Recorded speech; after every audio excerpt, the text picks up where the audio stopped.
guru atau ibu guru yang telah hadir mengikuti kegiatan koordinasi. Alhamdulillah alamin wa bihi nasta'in wa ala alihi wassalatu wassalamu ala asyrofil anbiya'i wal mursalin wa ala alihi wa sahbihi ajma'in. Pertama-tama yang kita panjatkan puji dan syukur kepada Allah Subhanahu wa taala yang telah memberikan kita nikmat tersebut sehingga kita dapat berkumpul pada hari ini. Saya ucapkan terima kasih kepada ibu kepala sekolah beserta ibu bapak guru yang telah hadir mengikuti kegiatan pada hari ini, yaitu diseminasi menjelaskan pemahaman dan penerapan perkaitan budaya positif. Materi ini adalah saya sampaikan adalah ketika saya mengikuti pendidikan di perjalanan yang saya sampaikan mengenai budaya positif. Jadi sebelum kita mulai, kita dengar dulu sambutan dari ibu kepala sekolah kepada ibu kepala ini dipersilakan. Terima kasih Bu. Assalamualaikum warahmatullahi wabarakatuh.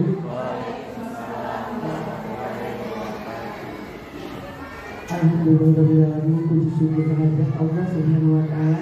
Karena pada hari ini kita dapat berkumpul dalam kondisi sehat walafiat. Semoga keberkahan senantiasa ada di kita semua. Amin ya rabbal alamin. Yang saya amati Ibu Mula selaku narasumber dari kegiatan diseminasi menyebarkan pemahaman dan penerapan pengalaman budaya positif di SD Negeri Negeri Satu. Adapun Bu Mila pada saat ini adalah sebagai calon guru penggerak angkatan 11 yang akan mengikuti pendidikan guru penggerak ini selama 6 bulan dan sudah dijalani selama 2 bulan ini, kurang lebih 2 bulan. Semoga ilmu dan pengetahuan yang didapat dapat bisa ditularkan, diberikan virus-virus baik kepada guru-guru semua yang ada di sini. Terima kasih kepada Bu Mila atas kreativitasnya. Juga terima kasih kepada Bapak Ibu guru yang pada saat ini bisa ikut bersama mengikuti kolaborasi yang dilakukan oleh Ibu Mila dalam acara diseminasi penyebaran budaya positif di lingkungan SD Negeri Negeri Satu. Adapun penyebaran disiplin positif atau budaya positif yang akan diberikan atau dipaparkan, dipresentasikan oleh Bu Mila itu adalah tentang apa namanya? Tentang disiplin positif yang ada di SD Negeri Negeri Satu, khususnya di kelas 1 mulai kelas 1A sampai dengan kelas 1E, dan semoga bisa menyebar ke kelas-kelas lainnya mulai dari kelas 1, kelas 2 hingga kelas 6. Semoga budaya positif yang memang sudah diterapkan di kelas 9 bisa dilaksanakan atau diimplementasikan baik di kelas rendah maupun di kelas tinggi. Adapun budaya positif ini nanti akan dijadikan sebagai program itu, sebagai program dari calon guru penggerak yaitu Ibu Mila, calon guru penggerak angkatan 11. Semoga kita doakan bersama Bu Mila dapat mengikuti kegiatan pendidikan guru penggerak hingga akhir dan lulus dengan nilai yang memang membanggakan bagi Bu Mila dan khususnya untuk Bu Mila, umumnya untuk kita di SD Negeri Negeri Satu ini, sehingga akan membawa dampak positif kepada guru-guru lainnya untuk segera mengikuti kegiatan pendaftaran untuk seleksi menjadi calon guru penggerak di angkatan 12 pada bulan Agustus ini. Pada bulan Agustus ini sekarang yang baru dibuka adalah untuk pengajar praktik. Silakan Bapak Ibu yang memang bergerak dan menggerakkan untuk mengikuti kegiatan pendaftaran pengajar praktik, silakan. Dan untuk berikutnya untuk guru penggerak ada masih bulan Agustus ini. Insya Allah dilihat saja SIM PKB-nya apakah masuk ke dalam zona untuk perekrutan pendaftaran guru penggerak atau tidak. Yang saya tahu untuk bulan Agustus ini tidak ada batasan umur, ya. Jadi untuk yang usia lebih dari 51 juga boleh. Silakan bisa saling berkolaborasi karena di sini sudah ada beberapa guru penggerak seperti Ibu Rika, Ibu Cici, terus ada saya juga bisa bertanya kepada guru penggerak yang sudah jadi dan pada calon guru penggerak yaitu Ibu Mila dan Ibu Dian ya. Semoga bisa menyebarkan diri itu ya Bu Dian sama Bu Mila untuk dapat mendirect guru-guru sehingga termotivasi untuk mengikuti kegiatan pendidikan guru penggerak di calon guru penggerak angkatan kedua saya. Semoga Allah melindungi salawat serta salam kewajiban tercurahkan kepada junjungan Nabi kita Nabi Muhammad Sallallahu Alaihi Wasallam beserta para keluarganya, para sahabatnya yang ditaumatnya mendapatkan selamat di akhirat. Amin. Amin. Baik Bapak Ibu, saya doakan kegiatan ini berjalan dengan lancar sesuai dengan harapan dan ekspektasi yang ada pada diri Bapak Ibu guru juga pada Ibu Mila atau calon guru penggerak angkatan sekian. Akhir kata dari dunia atas kesalahan Ibu Mila manusia tepatnya salah hanya Allah yang sempurna. Wassalamualaikum warahmatullahi wabarakatuh. Terima kasih kepada Ibu Kepala yang satu. Baik, kita mulai saja ya Ibu. Ibu itu ada bapaknya, kegiatan hari ini adalah mengenai menyebarkan pemahaman dan penerapan pengalaman budaya positif. Baik, yang pertama adalah mengenai budaya positif. Apakah ada yang tahu mengenai budaya positif itu apa? Ibu, Bapak, budaya positif?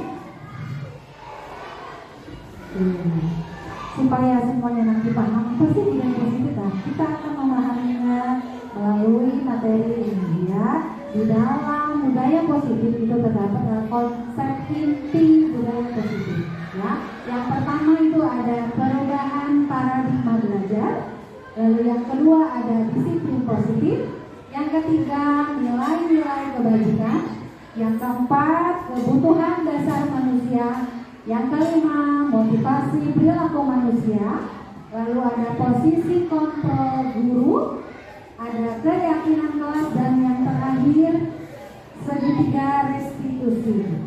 Baik, selanjutnya akan dijelaskan satu persatu ya. Ini poin-poin yang akan dijelaskan hari ini. Yang pertama adalah pembelajaran dengan paradigma baru. Ibu-ibu semuanya apakah bisa membaca bersama? Ya. Terlihat tidak tulisannya? Ya, oke. Kita baca bersama ya mengenai pembelajaran dengan paradigma baru. Silakan. Pembelajaran dengan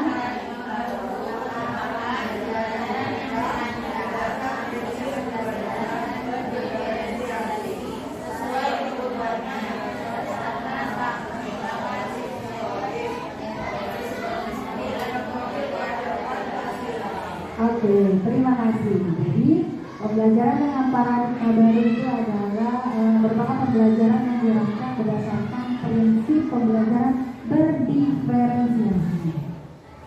Apakah di antara ibu-ibu semua ada yang sudah menerapkan pembelajaran berdiferensiasi? Sudah ada? Ada pastinya ya. Nah, kalau sudah ada pasti tahu dong apa itu pembelajaran diferensiasi. Artinya apa sih, seperti apa pembelajaran diferensiasi itu? Mohon tanggapannya yang sudah melaksanakan pembelajaran berdiferensiasi. Jadi pembelajaran berdiferensiasi itu apa?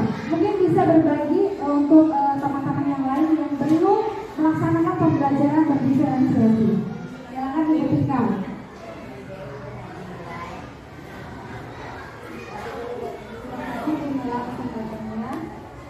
Saya pernah menerapkan pembelajaran berdiferensiasi di kelas. Jadi pembelajaran ini disesuaikan dengan kebutuhan belajar siswanya. Anak-anak pertama-tama saya membuat kuesioner tentang gaya belajar mereka. Misalnya gaya belajarnya visual, yaitu dengan membaca, kemudian ada yang audio, yaitu kemampuan mendengarnya lebih bagus. Lalu ada yang kinestetik, ini ada anak yang tidak mau diam gitu lah, jadi cara ini dia melihat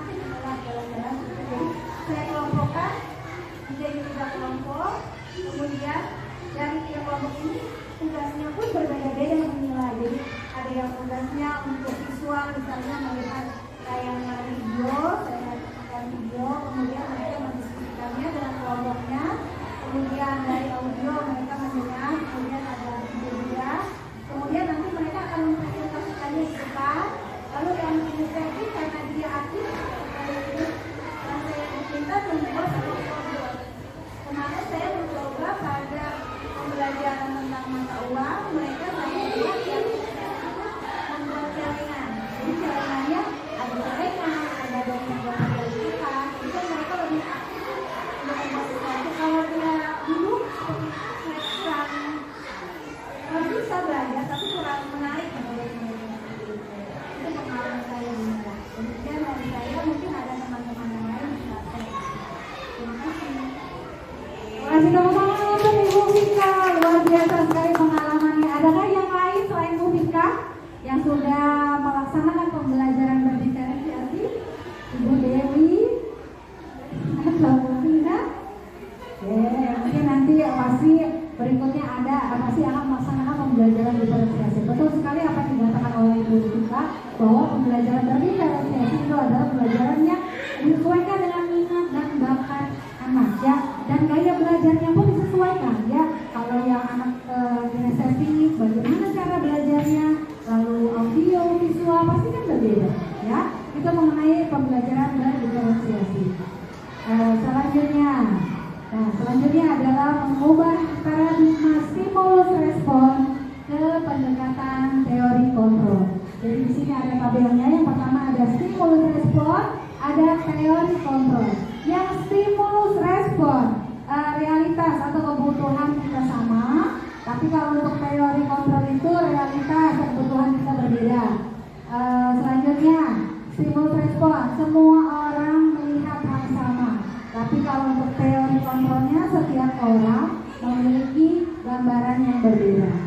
Lanjut, kita mencoba mengubah orang agar berpandangan sama dengan kita, tapi menurut teori kontrol adalah kita berusaha memahami pandangan orang lain tentang dunia.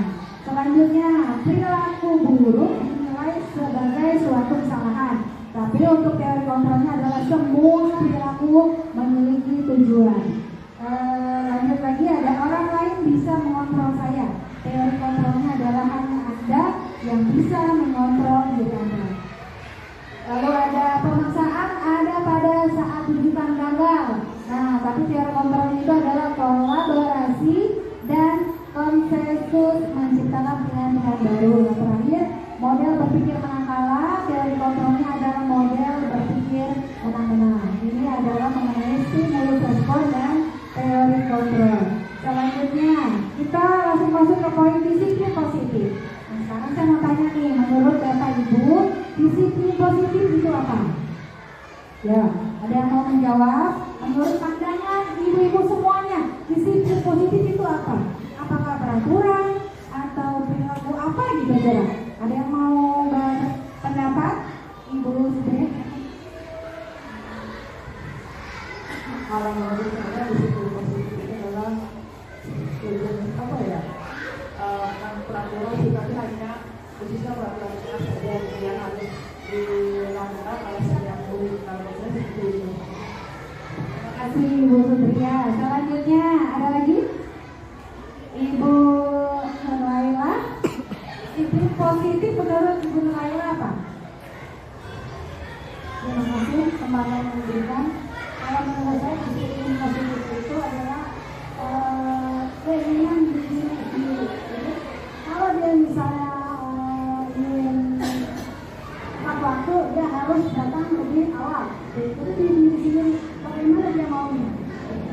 Yang positif. Terima kasih. Berarti kesadaran diri sendiri. Ya, ada lagi yang lain sebelah sini. Belum dengar suaranya. Disiplin positif. Ayo, pasti kan menurut pendapat ibu semua ada yang berbeda. Apa itu disiplin? Bagaimana? Berpendapat? Ya, mungkin berdua. Kalau menurut saya, hampir semua yang berukur adalah mungkin bisa tambahan sedikit. Disiplin positif itu penjelasan untuk diri sendiri, yang pastinya yang baik dan lebih baik lagi.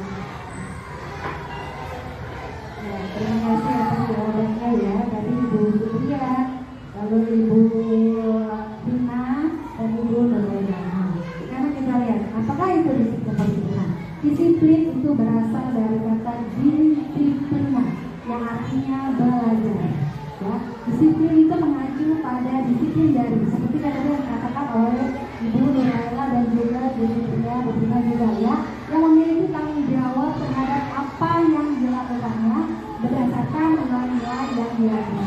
Disiplin positif merupakan salah satu penerapan disiplin yang bertujuan untuk menumbuhkan kesadaran serta memberdayakan peserta didik tanpa imbalan, ancaman, atau hukuman. Nah, jadi kita sebagai pendidik tujuannya adalah menciptakan bagaimana peserta didik yang memiliki disiplin diri sehingga mereka berperilaku mengacu pada nilai-nilai kebajikan universal dan memiliki motivasi intrinsik dalam perubahan perilaku ke arah yang lebih baik. Jadi, kesadaran diri dari peserta didik dan bagaimana kita sebagai guru untuk menciptakan disiplin positif supaya dapat dilaksanakan dengan baik. Ya, itu mengenai disiplin positif. Selanjutnya, tadi yang dikatakan ya, ada nilai-nilai kebajikan. Nah, nilai-nilai kebajikan yang disepakati bersama lepas dari suku bangsa, agama, bahasa maupun latar belakangnya. Di sini saya ambil contoh juga ya dari profil pelajar Pancasila, dari tipe Premier Years Program atau PYP dan keterampilan hidup life skill. Yang pertama, profil pelajar Pancasila. Ada yang bisa menyebutkan?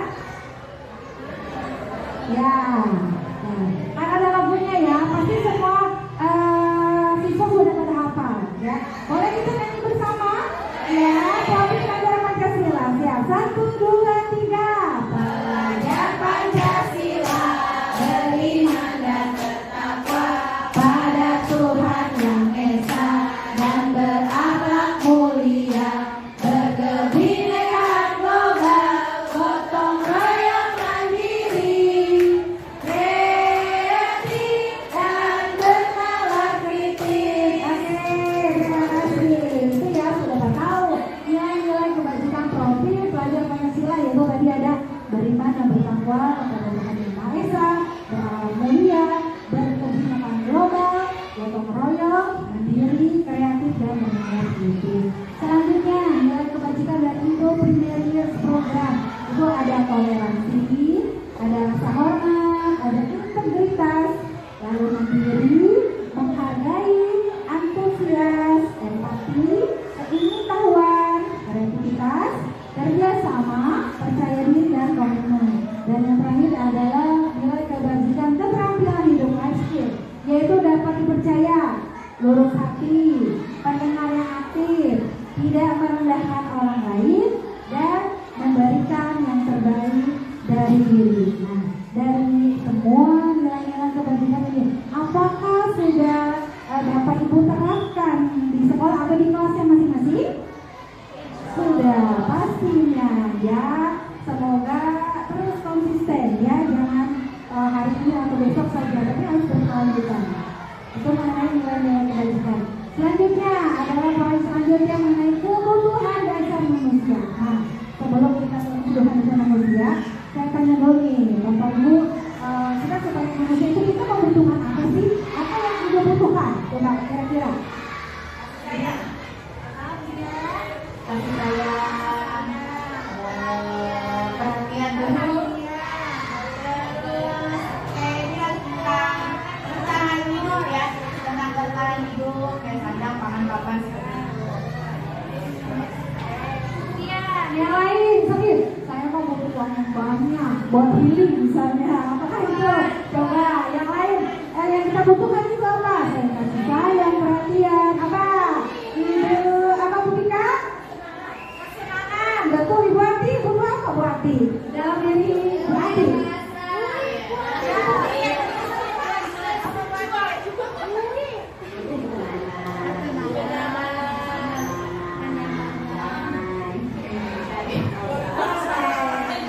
Ya, contoh semuanya. Ada lagi? Ibu Maimuna, Ibu Nawaro, yo. Ya, saya tahu ya, tadi ya. Ya sama kayak buat ibu kenyamanan, ketentraman, kebahagiaan, dan ngasih kebutuhan. Terima kasih Ibu Munawara yang ada di pojok, belum bisa dengar suaranya. Ayo, kebutuhan Ibu Munawara apa? Masih hampir sama ya. Ya mungkin tadi sudah disebutkan semuanya. Mungkin saya tambahkan aja, mungkin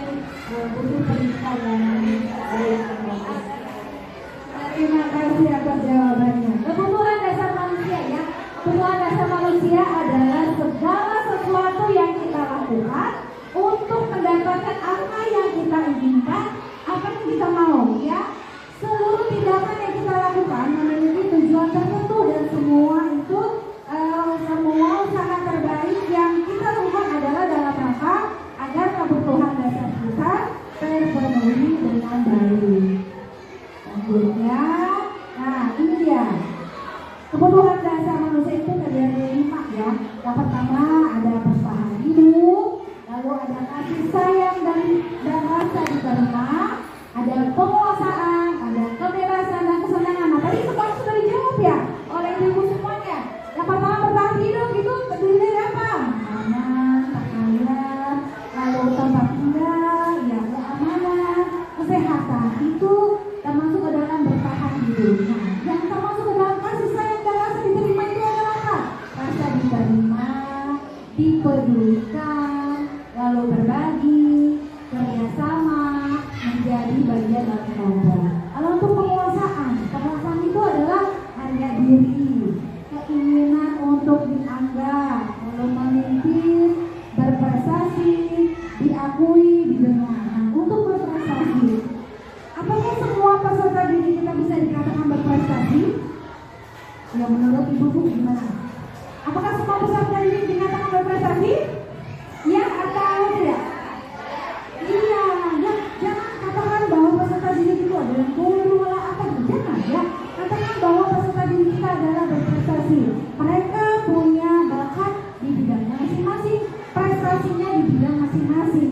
Ada yang berprestasi di bidang matematika, atau di olahraga, seni, ya. Jadi itulah ya, semua peserta didik kita itu dikatakan berprestasi. Selanjutnya, poin kebebasan itu mandiri, memiliki pilihan, lalu mencoba hal baru dan mampu menjalankan arah dirinya. Yang terakhir ada kesenangan, bermain, humor, antusiasme dan tertawa.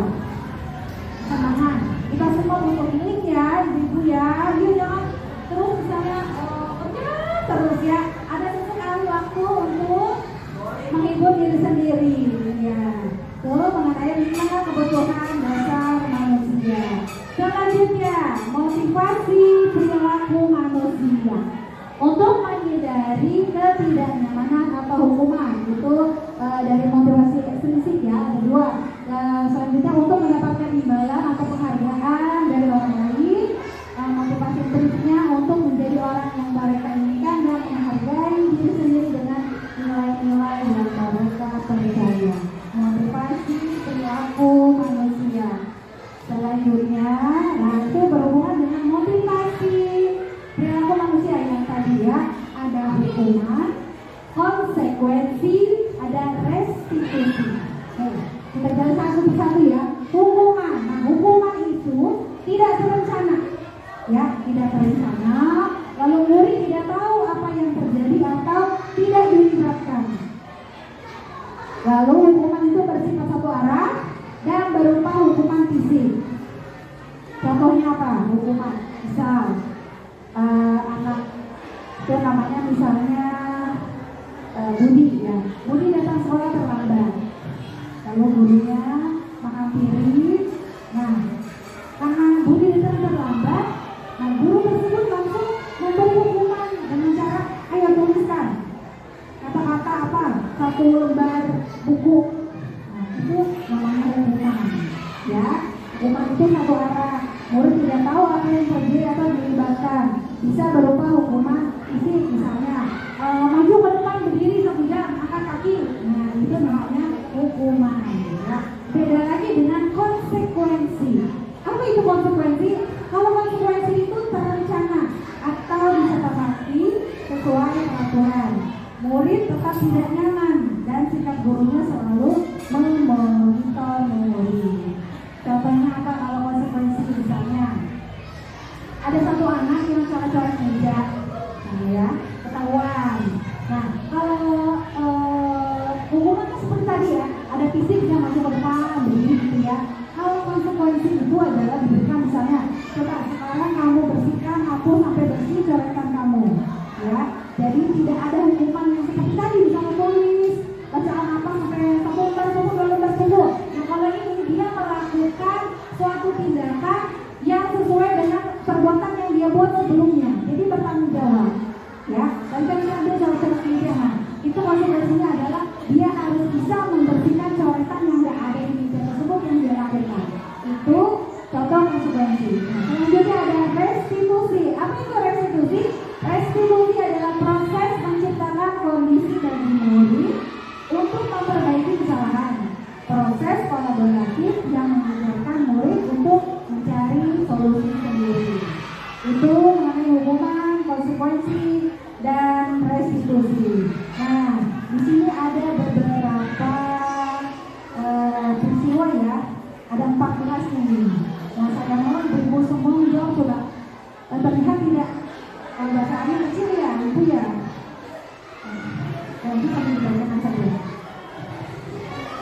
Nah, peristiwa ini apakah termasuk hukuman atau konsekuensi menurut ibu-ibu semua? Yang pertama, mencatat 100 kali di dalam buku kalimat saya tidak akan terlambat lagi karena terlambat ke sekolah. Kira-kira hukuman. Oke, ini kan jawabnya udah baru. Saya mau ngasih pertanyaan, aku jawab ya. Semuanya ada 14 ya? Ada 14. Saya mau jawab, pengen tahu jawabannya dulu semua ya. Setelah itu baru kita koreksi dan baru.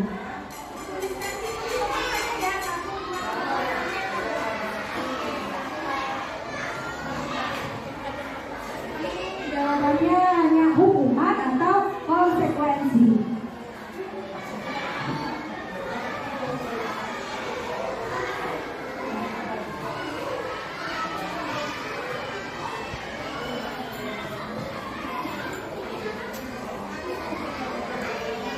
Menurut ibu-ibu semua ya.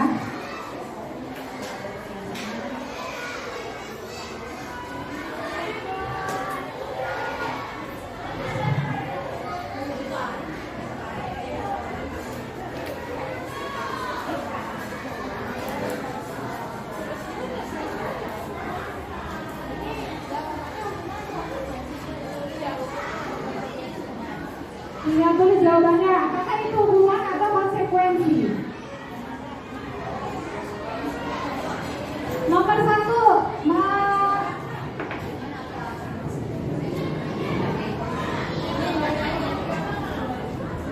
1, mencatat 100 kali di dalam buku.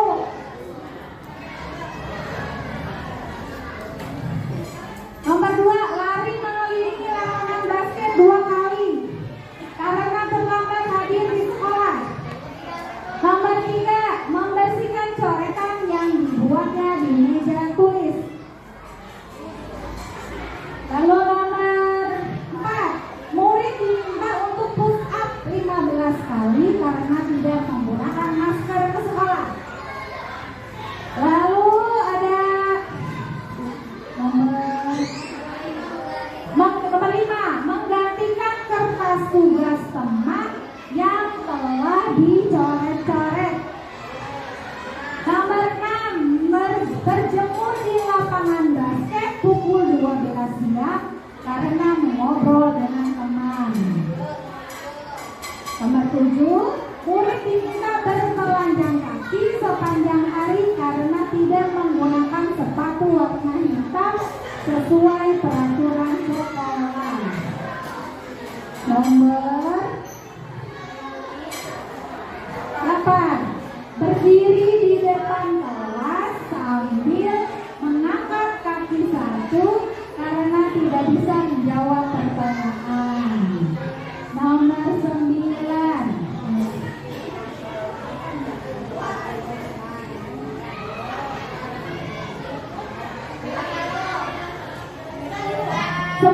membersihkan tumpahan air di meja tulis karena tersenggol pada saat belajar.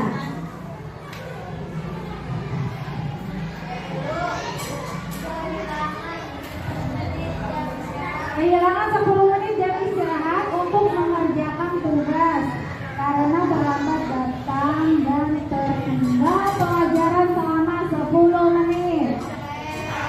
Oke. Selanjutnya, duduk di bangku di pinggir lapangan pada jam istirahat. Tidak diizinkan bermain oleh guru piket karena mencederai teman saat bermain di lapangan. Lalu yang ini, terlambat hadir di pembelajaran dari 15 menit dan diminta untuk tinggal 15 menit sesuai kelas selesai untuk membahas pertemuan pelajaran. Lalu ada yang ini, lari mengelilingi lapangan basket 2 kali karena terlambat 10 menit untuk pelajaran PJOK. Yang terakhir, membersihkan WC sekolah karena mematahkan pensil kawannya. Ya. dipegang dulu.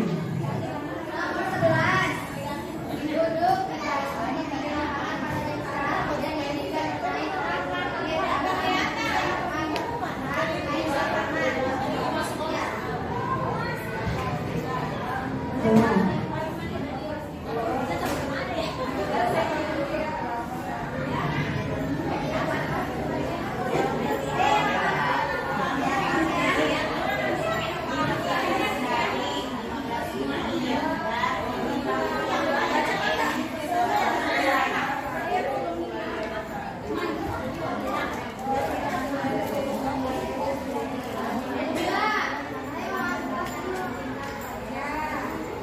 kasih.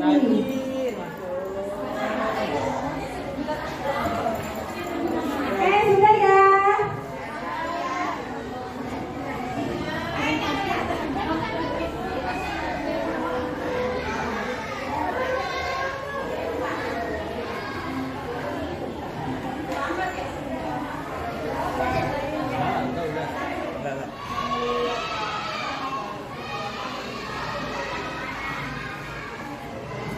Kalau sudah dipegang saja, tidak dikumpulkan. Ya.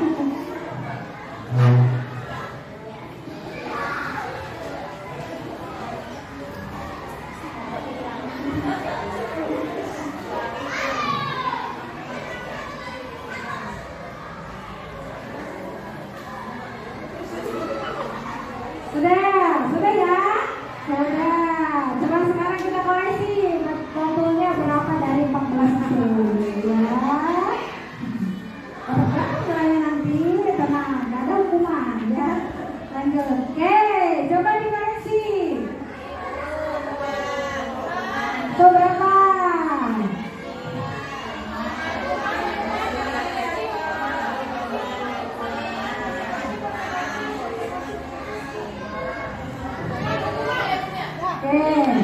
Hukuman.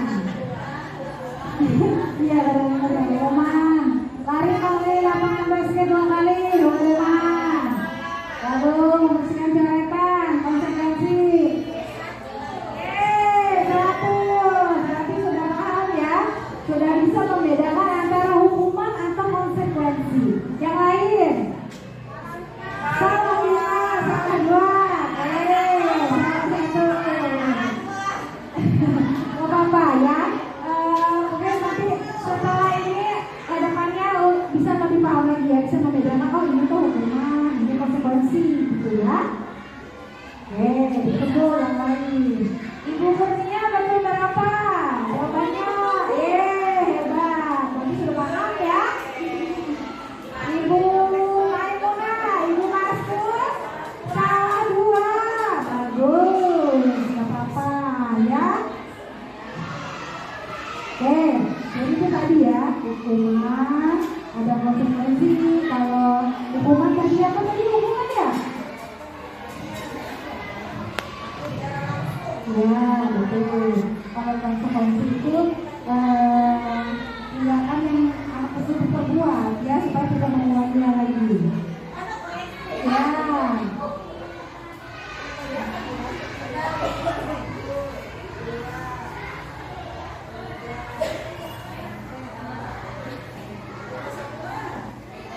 Semua berarti sudah paham. Alhamdulillah. Bisa membedakan ya hukuman konsekuensi. Sudah? Masih ada yang koreksi? Sudah ya? Oke, kita lanjut ke yang lain. Oke, sudah. Coba, bahkan sini deh. Apakah sudah paham mengenai hukuman konsekuensi? Sudah, alhamdulillah, insya Allah. Mudah-mudahan ya. Nah, sekarang kita ke materi selanjutnya, yaitu tentang 5 posisi kontrol guru. Ya, 5 posisi kontrol guru. Yang pertama ada penghukum, ada teman, pemantau, pembuat merasa bersalah, dan terakhir manajer. Nah, dari 5 posisi kontrol ini kira-kira nih, ibu-ibu semua termasuk ke posisi yang mana? Apakah penghukum, apakah teman, pemantau, pembuat merasa bersalah, atau manajer? Nah, untuk memahami mengenai posisi kontrol guru, kita simak video terlebih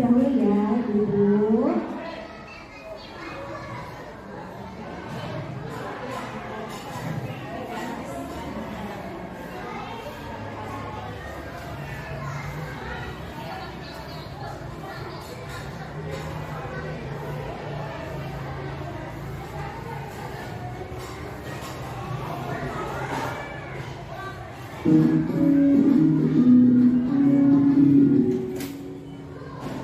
bahagia ibu dan bapak ibu hebat. Dalam penerapan disiplin positif restitusi, salah satu program yang dikembangkan adalah 5 posisi kontrol. 5 posisi kontrol dalam restitusi adalah proses perjalanan seorang pendidik agar dapat mengenali dirinya. Pada video kali ini, kita akan membahas tentang 5 posisi kontrol yang dikembangkan oleh gaya dosen dan contoh penerapannya.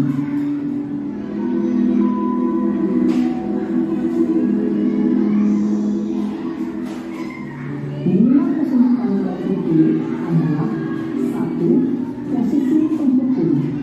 2. Posisi pembuat masalah bersalah. 3. Posisi teman. 4. Posisi pemantau atau monitor. Dan 5. Posisi manajer. Untuk lebih memahami kelima posisi tersebut, mari kita saksikan kasus Naren yang terlambat hadir 20 menit di sekolah dan melihat bagaimana kelima posisi kontrol dalam menghadapi masalah tersebut.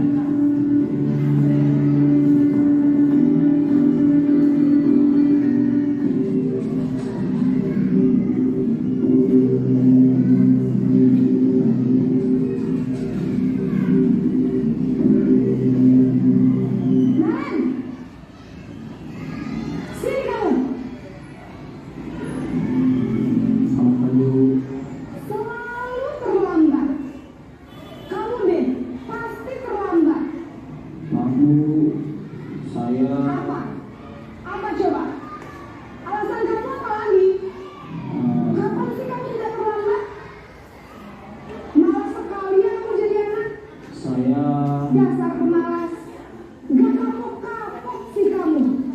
Sudah berapa kali terlambat? Sana, kamu keliling lapangan basket 2 kali. Kenapa saya harus keliling lapangan basket, Bu? Kenapa? Kamu melawan ibu. Berani-beraninya jawab. Sudah terlambat, masih berani jawab nggak? Sekarang keliling lapangan basket 5 kali sekalian. Biar kapok. Cepat. Pergi sana ke lapangan basket. Posisi penghukum biasanya berbicara dengan nada tinggi, menghadut, menunjuk-nunjuk, menyakiti, dan menyindir. Hukuman bisa berupa fisik maupun psikis. Ibu dan bapak guru hebat.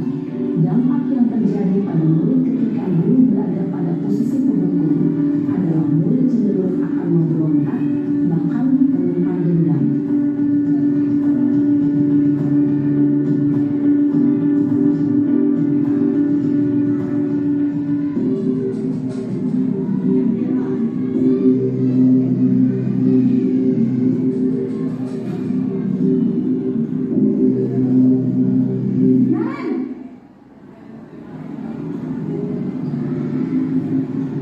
Selamat pagi, Bu.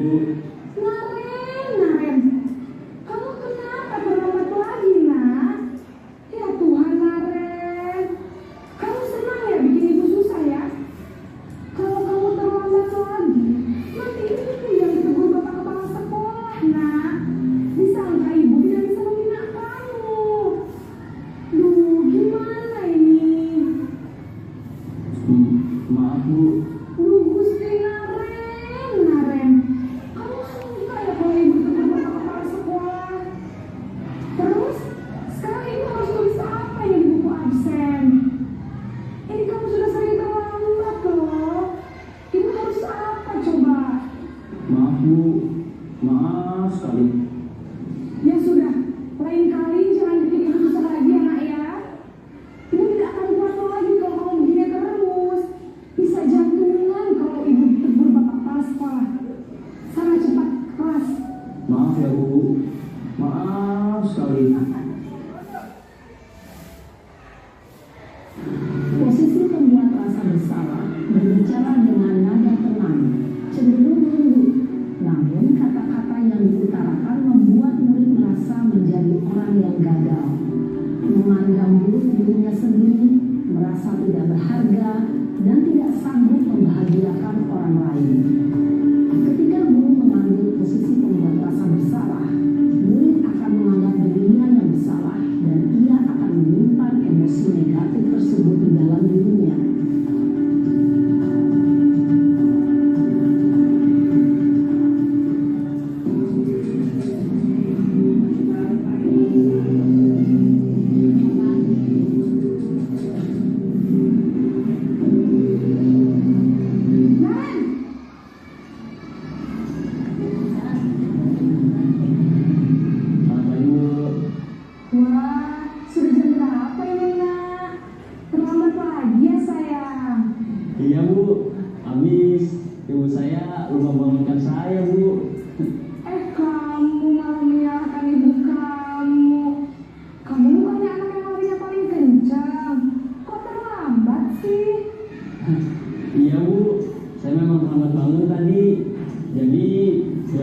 kan tetap nggak kekejar Bu. Ya sudah sana, nanti lain kali larinya lebih kenceng lagi ya, biar gak terlambat lagi. Bikin senang ibu, demi ibu, bisa kan? Bisa lah Bu. Ya sudah sana masuk kelas, ibu beresin urusan absen kamu. Kamu ini ada-ada saja. Dalam posisi teman, guru berbicara dengan nada suara ramah, akrab, cenderung bersenda gurau untuk menjaga suasana tetap santai. Murid akan merasa senang, aman, dan akrab dengan guru. Identitas yang tercipta adalah identitas sukses atau berhasil. Namun, perlu diingat, karena ini masih dorongan eksternal, maka ada faktor ketergantungan dari murid kepada orang tertentu. Di sini, guru absennya, sehingga di lain waktu, murid bisa berperilaku baik, namun hanya kepada orang-orang tertentu saja.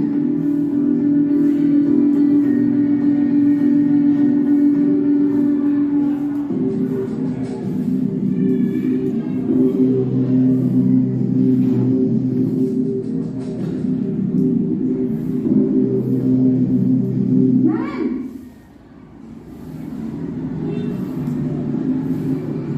Selamat pagi Bu. Naren, apa peraturan sekolah kita tentang jam berapa kita harus masuk sekolah, nak? Kita harus di sekolah jam 7 Bu. Iya betul, sekarang sudah jam 7.20. Naren sudah tahu konsekuensinya jika terlambat hadir. Paham Bu. Saya harus tinggal kelas pas jam istirahat selama 20 menit. Iya benar, konsekuensinya demikian. Jadi nanti jam 9.30 pas istirahat, kamu harus tinggal di kelas, kerjakan tugas tambahan untuk ketertinggalan kamu, ya? Baik Bu. Posisi pemantau mengandalkan penghitungan atau data untuk mengontrol murid.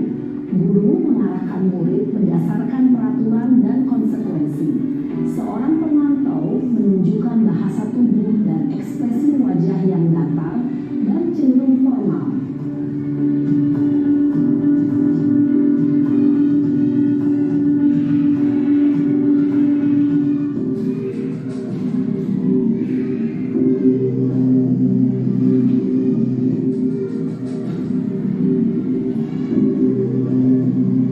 Naren!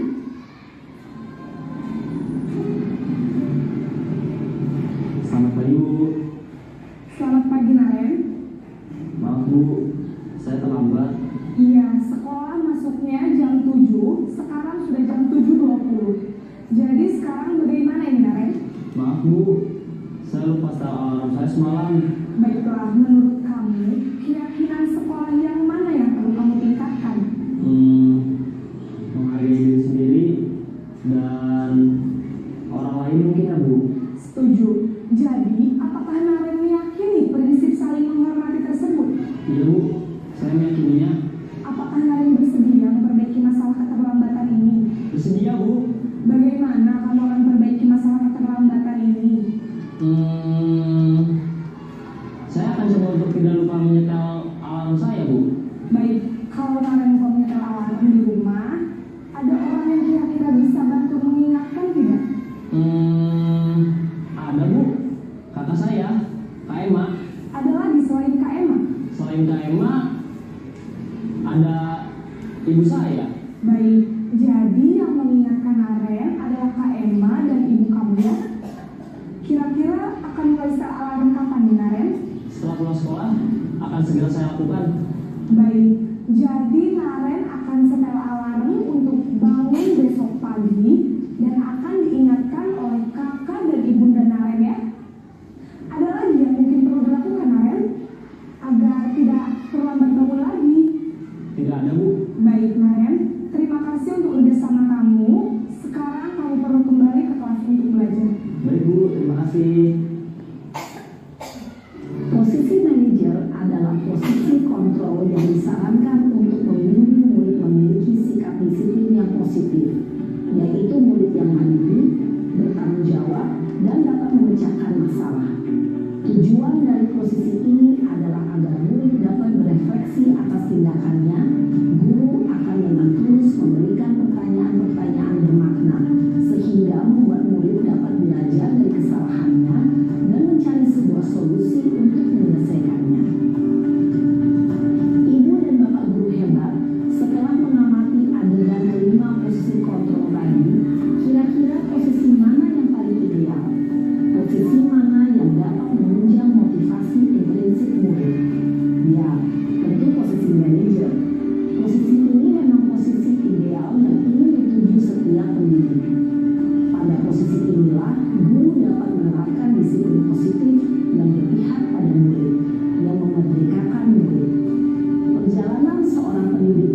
diperlihatkan ini dapat menjadi ajang refleksi bagi kita semua agar dapat terus mengasah dan menerapkan disiplin positif yang memerdekakan murid. Mari terus berlatih dan bersemangat. Selamat menerapkan. Salam dan bahagia Ibu dan Bapak Guru. Hebat. Oke, sudah selesai. Bagaimana Bapak Ibu videonya? Menarik, bermanfaat?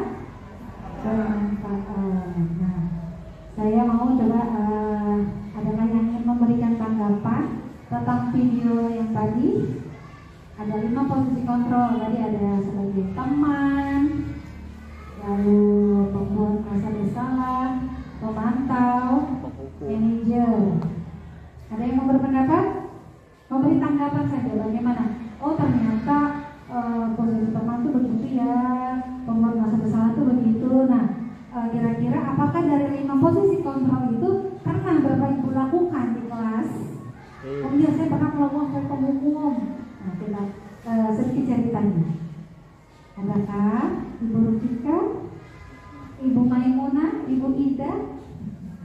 Ayo, boleh silakan, boleh maju ke depan Ibu Dian. Sharing saja pengalaman ya mengenai posisi kontrol. Assalamualaikum warahmatullahi wabarakatuh. Terima kasih atas waktunya Bu Mila. Saya hanya sharing ya karena saya mengajar kelas tinggi dan saya lebih seringnya menerapkan tentang posisinya itu sebagai teman. Karena sebagai teman kan kita dengan cara mendekati si anak ini sehingga dia tidak akan sungkan. Jadi merasa tuh ada, oh ya udah ibu tahu kok kalau saya salah gitu. Tapi kita tuh sebagai, kamu boleh cerita apa saja yang kamu rasakan, apa saja yang kamu tidak nyaman misalnya gitu. Itu lebih sering saya lakukan dibanding kalau sekarang memang sudah tahu posisi manajer tanpa harus menanyakan apa sih solusi kalau kamu sudah tahu kamu kesalahannya seperti itu. Terkadang saya suka mencari tahu kesalahan tapi suka lupa untuk menanyakan apa saja keyakinan kelas yang sudah dilanggar dan apa misalnya solusi yang diberikan dari si siswanya sendiri. Jadi untuk yang saya sering lakukan sebagai teman ya yang ini, tapi saya akan berusaha mencoba menjadi posisi sebagai manajer selanjutnya. Terima kasih. Terima kasih, tepuk tangan Ibu Dian. Oke, ada lagi yang lain selain Ibu Dian? Ayo kita sharing saja ya, Ibu. Oke, ada sini kan ada bapaknya satu ya, Bapak Alim. Silakan Bapak Alim ingin memberikan tanggapannya atau sharing pengalamannya mengenai posisi kontrol. Assalamualaikum warahmatullahi wabarakatuh. Ya di sini kan saya sebagai guru PJOK juga di kedisiplinan anak kan ada kadang kurang atau apa keseringan sih menjadi posisi yang hukum. Tapi lama-lama kalau untuk kelas rendah itu tidak bisa, kalau ini mungkin bisa mengerti. Tapi untuk di kelas rendah yang saya terapkan itu ada di pemantau biasanya. Ya, pemantau itu anak nggak bisa kita salahkan, nggak bisa kita tekankan, apalagi masih anak-anak ya. Tapi untuk pengalaman saya, kalau anak yang kurang pede, kalau dihukum malah makin tidak pede. Nah, jadi kalau di saya itu biasanya ya ikuti dulu alurnya, kalau sudah ketemu baru kita dulu. Terima kasih teman-teman untuk Bapak Ali guru PJOK. Ya jadi kalau penghukum itu misalnya hari ini dihukum belum tentu dia berubah. Pasti besok pasti mengulangnya lagi ya. Ada lagi satu orang lagi. Ibu siapa nih? Tadi guru kelas 6, guru kelas tinggi.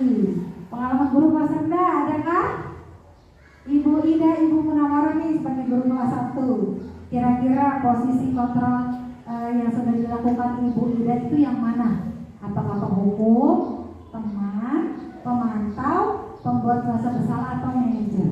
Boleh Ibu Ida tanggapannya?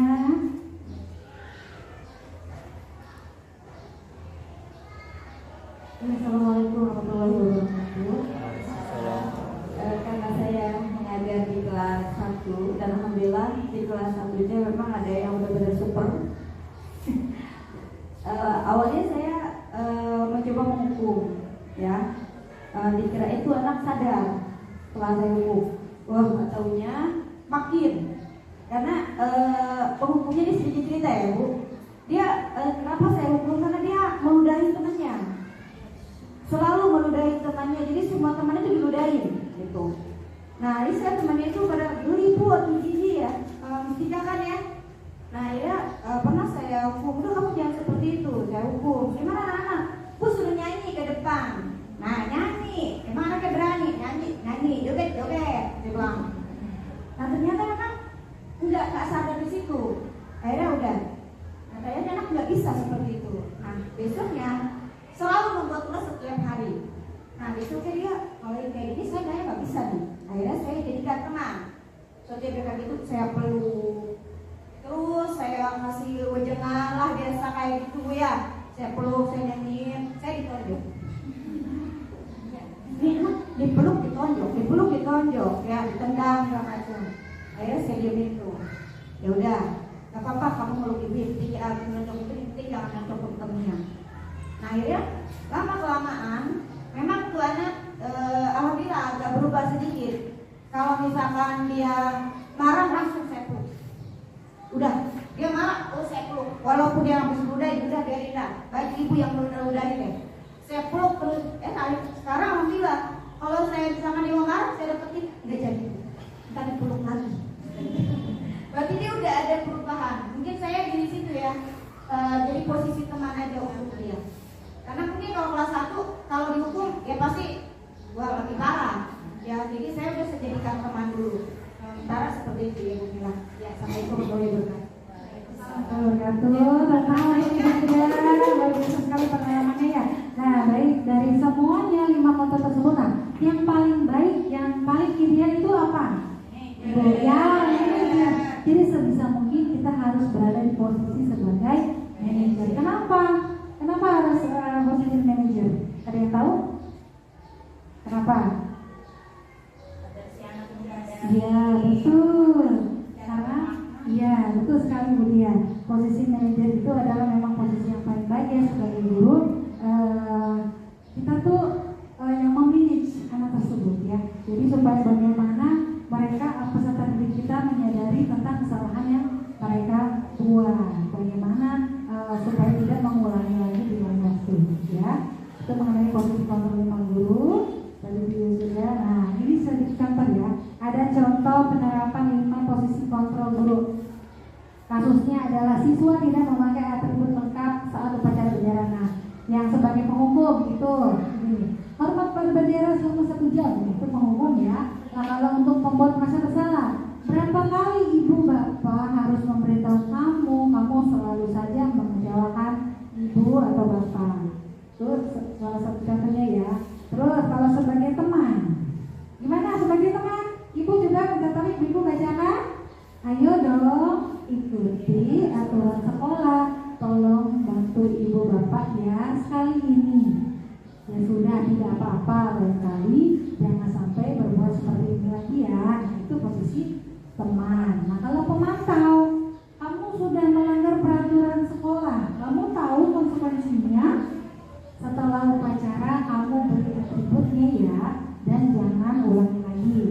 Itu sebagai pemantau. Nah, sebagai manajer apa yang dikatakan? Apakah kamu tahu kesalahanmu? Kira-kira bagaimana kamu memperbaiki kesalahanmu? Itu sebagai manajer. Nah, sekarang ini ada beberapa ini yang kalimat ya, coba ditebak nih. Ini posisi kontrolnya sebagai apa nih? Saya kecewa sekali dengan kamu. Apa itu? Membuat merasa bersalah, betul sekali. Nah, lanjut, ada lagi. Kamu tidak pernah benar melakukannya. Apa itu ya? Membuat merasa bersalah atau penghukum? Buat merasa bersalah. Nah, penghukum. Kamu tidak pernah benar melakukannya.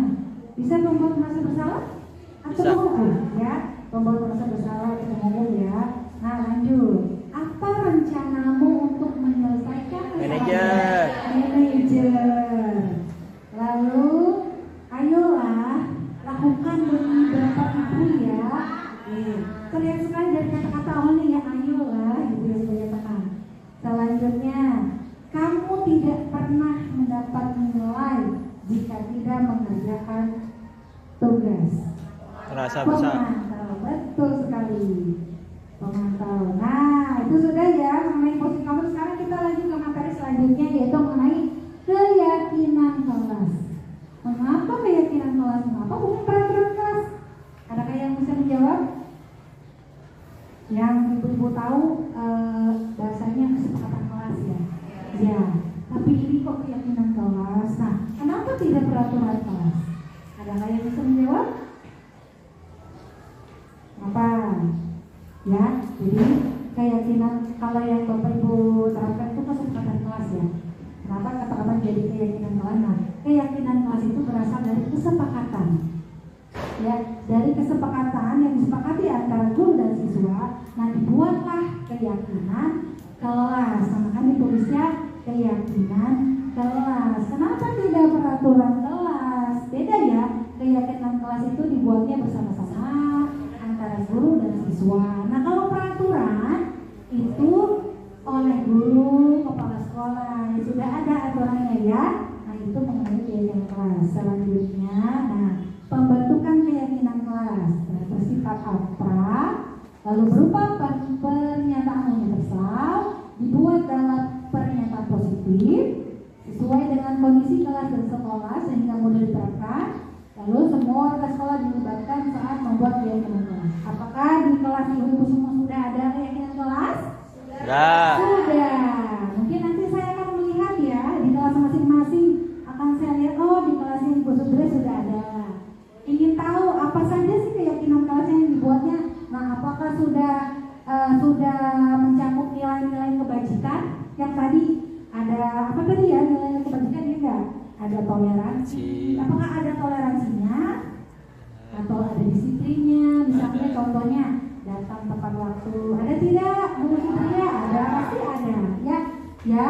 Jadi dibuat dalam pernyataan positif. Misalnya jangan tulisan tidak boleh nakal, tidak boleh berisik, bercanda ya. Jadi menggunakan kata-kata misalnya tertib saat belajar atau saling menyayangi, gitu ya bahasanya ya. Tuh yang mana? Ini pembentukan keyakinan kelas di kelas saya di kelas 1B.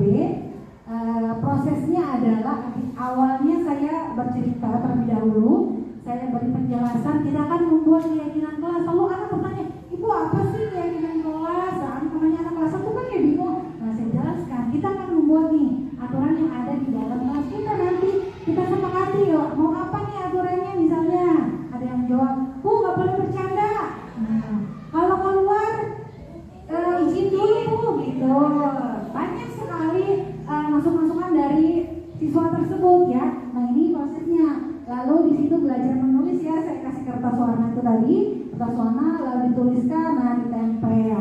Nah, setelah selesai nanti sebagai guru kelasnya nanti akan merapikan, lalu terakhir adalah dipajang di dinding kelas.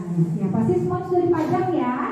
Sudah, alhamdulillah. Nanti saya akan lihat satu persatu keyakinan kelasnya di kelas masing-masing. Nah, sudah itu tadi mengenai keyakinan kelas. Sekarang kita lanjut ke segitiga restitusi. Apa itu segitiga restitusi? Nah, segitiga restitusi adalah suatu proses dialog ya. Dialog yang dijalankan oleh guru agar dapat menghasilkan murid yang mandiri dan bertanggung jawab. Ada 3 tahapan. Yang pertama, menstabilkan identitas. Yang kedua, validasi tindakan yang salah. Yang terakhir adalah menanyakan keyakinan. Itu mengenai segitiga restitusi. Nah, apa itu menstabilkan identitas? Nah, menstabilkan identitas itu adalah contohnya, ini kata-katanya ya, berbuat salah itu wajar. Tidak ada manusia yang sempurna. Ibu bapak juga pernah melakukan itu. Ibu bapak tidak mau mencari siapa yang salah, tapi ibu bapak ingin mencari solusi dari permasalahan ini. Nah, ini diawali dari yang pertama ya, menstabilkan identitas. Lalu yang kedua, validasi tindakan yang salah. Nah, di sini kata-katanya adalah kamu pasti punya alasan melakukan hal itu. Kamu patut bangga karena telah melindungi sesuatu yang penting buatmu. Dan tahapan yang terakhir adalah menanyakan keyakinan. Apa keyakinan kelas kita? Jadi kembali lagi ke keyakinan kelas yang sudah kita buat ya. Apa keyakinan kelas kita? Apa yang telah disepakati? Kamu ingin menjadi orang seperti apa? Nah, seperti apa gambaran kelas yang ideal menurut kamu? Nah, itu adalah tahapan segitiga restitusi. Nah, di sini adalah contoh penerapan segitiga restitusi yang sudah saya lakukan kebetulan di kelas saya ya. Sebagai contoh, kita simak sebentar ya.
Itu ya, itu salah satu contoh penerapan segitiga restitusi yang saya lakukan kepada murid saya. Jadi ini menolak Alia terlambat datang ke sekolah. Nah, saya menerapkan segitiga restitusi ya dengan 3 tahapan tadi. Yang pertama apa tadi? Ada ingat? Menstabilkan identitas. Lalu yang kedua validasi tindakan yang salah. Lalu terakhir adalah menanyakan keyakinan. Jadi kita menggunakan bahasa yang tidak, maksudnya tidak sambil marah-marah, emosi gitu ya. Jadi ada tahapan-tahapannya. Yang tadi 3 tahapan tadi, ya. Nah, ini sudah tahap terakhir dari kegiatan kita pada hari ini ya. Penutupnya adalah dalam penerapan program disiplin positif. Hendaknya guru memiliki standar kepribadian, profesional dan sosial yang baik, di mana guru mampu merefleksi dirinya dengan posisi kontrol saat ini. Bagaimana perjalanan dirinya sebagai among atau manajer yang menuntut murid-muridnya menjadi insan yang mandiri, merdeka, dan bertanggung jawab. Dan satu hal yang paling penting adalah kita sebagai guru menjadi role model, ya, jadi teladan yang hidup kita. Mungkin cukup sekian pemaparan hari ini mengenai tadi budaya positif ya. Dari awal tadi mengenai disiplin positif, lalu tadi ada apa tadi ingat ya, nilai-nilai kebajikan, lalu keyakinan kelas, dan ini yang terakhir tadi sedikit restitusi. Semoga apa yang saya sampaikan dapat memberikan manfaat untuk Bapak Ibu semuanya. Kurang lebihnya mohon maaf. Saya akhiri. Wassalamualaikum warahmatullahi wabarakatuh.